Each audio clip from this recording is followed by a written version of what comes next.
My name is Aisling Carney and I'm the Director of Nursing in St Francis Hospice. I would like to warmly welcome you all to our Sunflower of Life reflection. We hope that in sharing this reflection that we will feel connected to our loved ones, to each other and to us all here in St Francis Hospice. We are grateful for this time to remember our loved ones, to give thanks for them and to honour them. These special sunflower cards, dedicated by you all, are signs of the light and love that each person has brought to our lives and continues to bring to our lives. I would now like to invite Mary Bergen, our lead chaplain, to commence this reflection.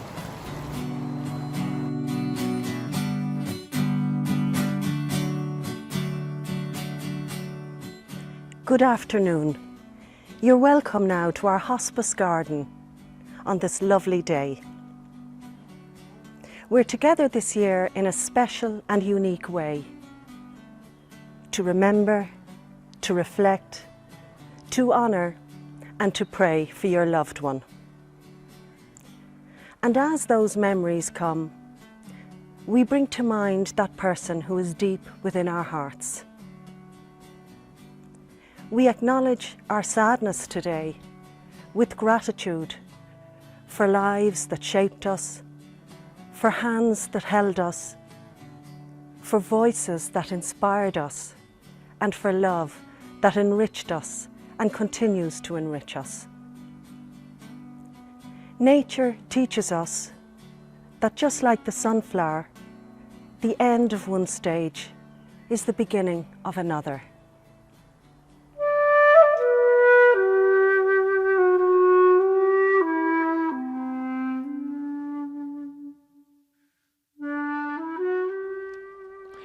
A reading from the Song of Solomon. My beloved speaks and says to me, "Arise, my love, my fair one, and come away with me. For now the winter is past, the rain is over and gone, the flowers appear on the earth, the time of singing has come, and the voice of the turtle dove is heard in our land. The fig tree puts forth its figs, and the vines are in blossom. They give forth fragrance. Arise, my love, my fair one, and come away with me."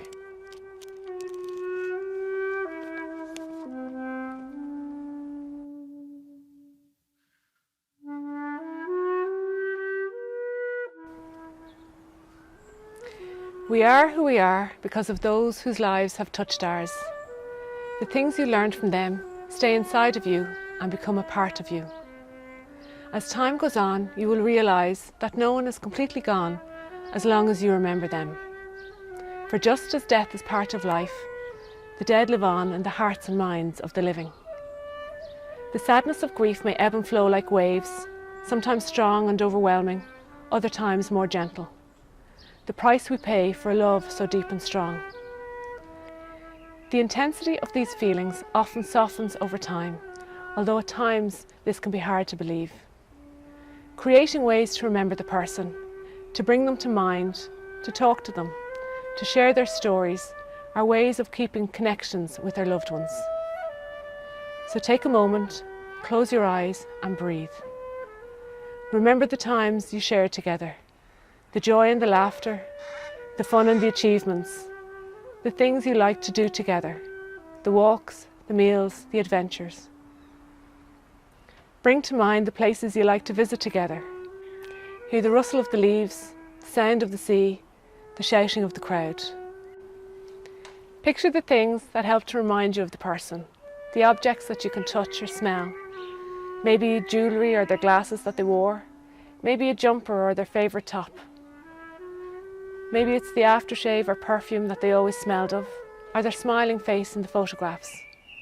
It is in our hearts, our memories, our laughter, in the sharing of their stories, that we keep the ongoing connection with our loved ones. Those we love and remember are never truly gone from us, but live in our hearts always and forever.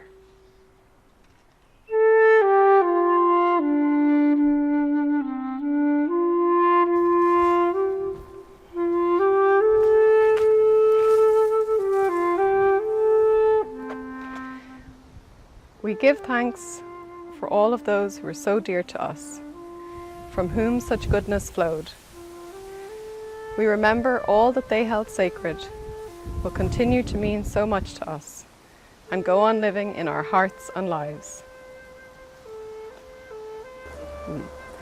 Let us reach out to all those who mourn the death of a partner, child, parent, brother or sister, relative or friend, and be mindful that death can never break the bonds of love. Let us remember those who are ill, especially those who are frightened and alone, for those who cannot access healthcare, and for those who are homeless and lost. Let us remember all of our patients, their families, and all who are close to them. And we ask God's protection for our dedicated staff, our volunteers, our contract staff, and all of our supporters, and for everybody who is suffering from or affected by COVID-19. Let us, with faith, hope and love, answer the call to support one another, to be stronger and more resilient during these difficult and testing times.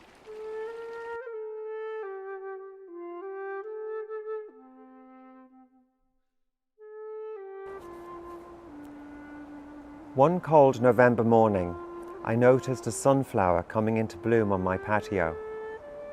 It was growing up from a crack between the house and the paving stones, underneath my bird feeder. The little flower stood straight up. It had a thin stem with mottled green leaves and a small round burst of bright yellow on top. It would never have made it into any flower shows, that's for sure. It was stunted, its bloom of crush of petals squashed together around its centre. They stuck up and out like a spiky hairdo, the biggest one no more than 3/4 of an inch long. It seemed a scrawny little flower, but to me it was beautiful. Beside it stood a much larger and at one time much grander sibling, a big, perfectly formed flower, once adorned the main stem. 5 perfectly formed miniature versions of itself, branched out like accessories, enhancing its beauty. But now its leaves were crinkled and brown. It had a different beauty now. I sat and I looked at these 2 flowers, and I wondered why I enjoyed them so much. I asked myself what they meant to me. The answer was very clear. They were a reminder to me of the mighty, unstoppable power of the life force. I looked at the little flower standing so proud and thought about will and determination and the carriers of that force. And I remembered that struggles can be won and great things can be achieved against all odds. Some flowers do grow outside in the cold, dark winter nights. Looking at that splendor of each flower, I saw the beauty of life past and the promise of life now. And I was reminded that renewal is a necessary part of life. It is what keeps life on this planet vibrant and alive. I was reminded that renewal is a constant life force that never stops. And as I watched the bright splash of yellow dancing with abandon against the grey, wintry skies, I remembered that renewal carries with it the seeds of hope and great joy. In this world there is strife, there is loss, there is suffering, there is inequality and there is injustice. But there is also abundant beauty throughout it all. And within that beauty there are reminders tucked away everywhere, encouraging us to persist, to strive, and to bring our dreams for a better world to life. We have only to open our hearts and look, and we will see them.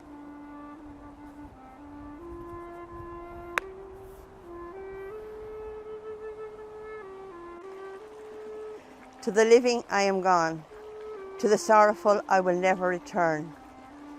To the angry I was cheated, but to the joyful I am at peace. And to the faithful I never left. I cannot speak, but I can listen. I cannot be seen, but I can be heard. So as you stand upon the shore, gazing at the beautiful sea, remember me. As you look upon a sunflower and admire its simplicity, remember me. Remember me in your heart, your thoughts. Remember the close, loving times we shared, the times we cried, the times we laughed. For it is in these times that you gently remember me. I am not forgotten.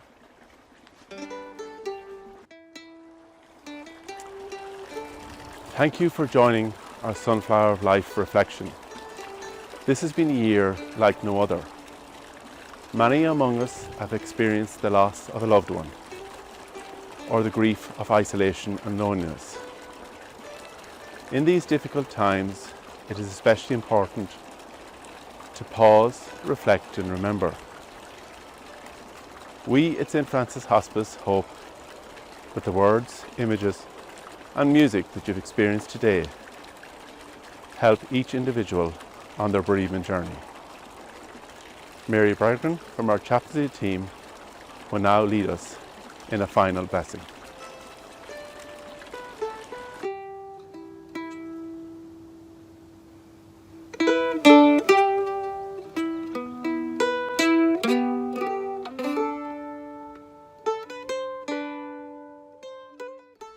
As we come to the end of our time of reflection, we pray a blessing now on all who work and volunteer here.